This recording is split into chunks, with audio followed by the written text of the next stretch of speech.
Hello friends, मैं शिखा आप सबका स्वागत करती हूँ अपने food channel delicious food with Shikha में। फेस्टिवल टाइम चल रहा है तो मैंने सोचा क्यों ना आप लोगों के साथ ऐसी डिश की रेसिपी शेयर की जाए जो कि थोड़ी स्पाइसी भी हो और टेस्ट में बिल्कुल डिफरेंट हो।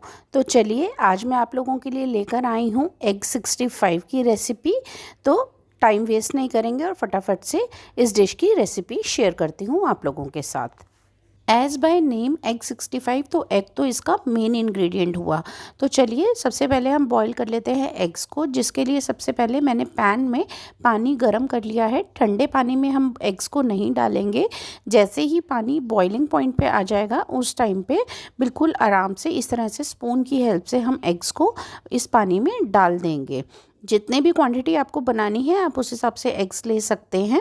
मैंने 3 एग्स ले लिए हैं। अब इसके बाद जब आप इसे बॉईल करेंगे तो 5 से 7 मिनट के बाद देखेंगे कि अच्छे से बॉईल आना स्टार्ट हो गया है, पानी में अंडे उबलने स्टार्ट हो गए हैं।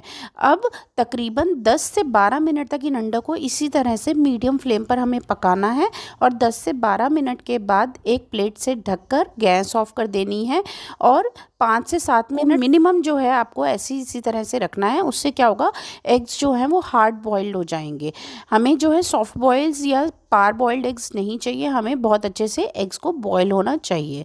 जब एग्स बॉईल हो जाएंगे तो आप उन्हें छील लें और इस तरह से एग को हाफ काटना है बीच में से।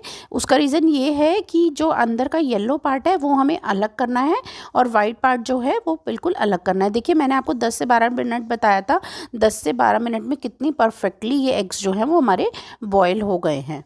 चलिए जो एग्स का येलो पार्ट है उसे हम अलग कर लेते हैं और वाइट पार्ट को अलग रख देते हैं। अब आगे येलो पार्ट को यूज़ कैसे करना है वो मैं अभी आपको बताती हूँ। पहले इन सभी येलो पार्ट को अलग कर लेते हैं। अब इसके बाद हमें क्या करना है, येलो पार्ट अलग होने के बाद एक स्पून की या फॉर्क की हेल्प से आपने इसे इस तरह से मैश कर लेना है बिल्कुल। और जो वाइट पार्ट है उसके हमें छोटे छोटे क्यूब्स कर लेने हैं, पीसेस में काट लेने हैं, उसे मैश नहीं करना है।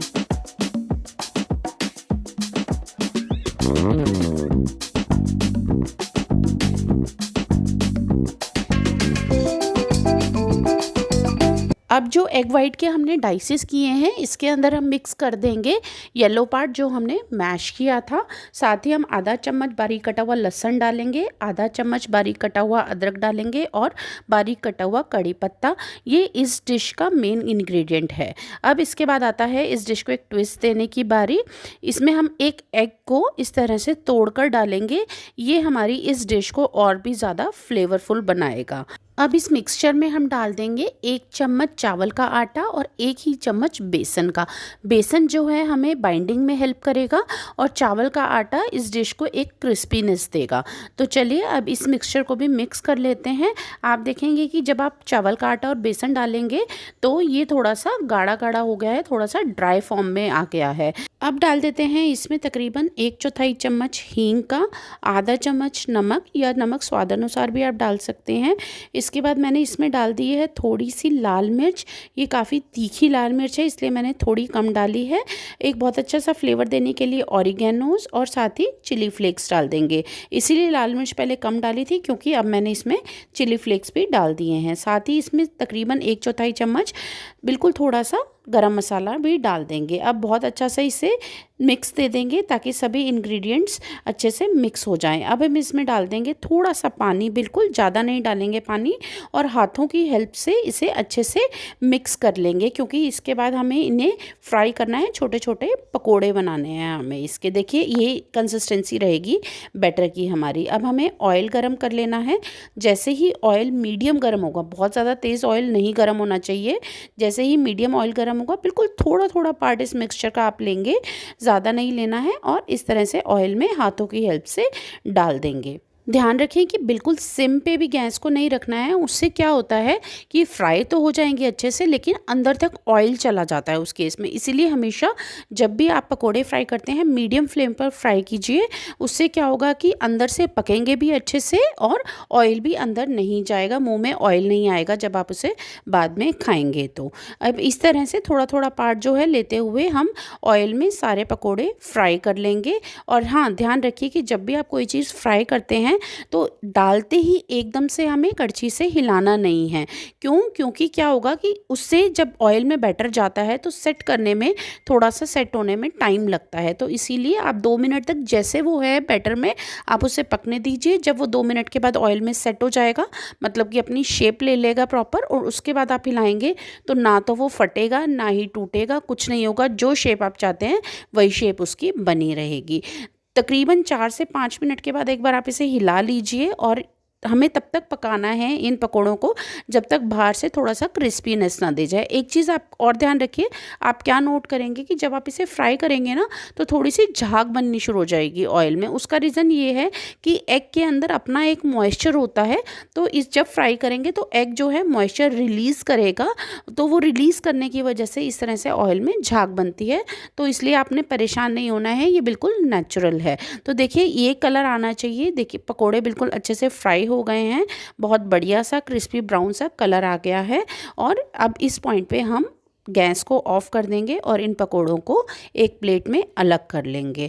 जैसे ही पकोड़े अलग करेंगे, अब बनाते हैं हम इसका मेन चीज़, मेन पार्ट पे आ जाते हैं। इसकी एक बहुत बढ़िया सा हम तड़का बनाएंगे। तो चलिए देखते हैं इसकी कोटिंग या तड़का किस तरह से बनाना है। एक पैन में 3 से 4 चम्मच ऑयल ले लेंगे और इसके गर्म होते ही हम इसमें 2 हरी मिर्च लेंगे और इस तरह से स्लिट करके इस तरह से काट कर हम ऑयल में डाल देंगे और थोड़ा फ्राई कर लेंगे। देखिए ये ऑयल मैंने उसी कढ़ाई में से लिया है जिस कढ़ाई में मैंने वो एग के पकोड़े या एग्स को फ्राई किया था।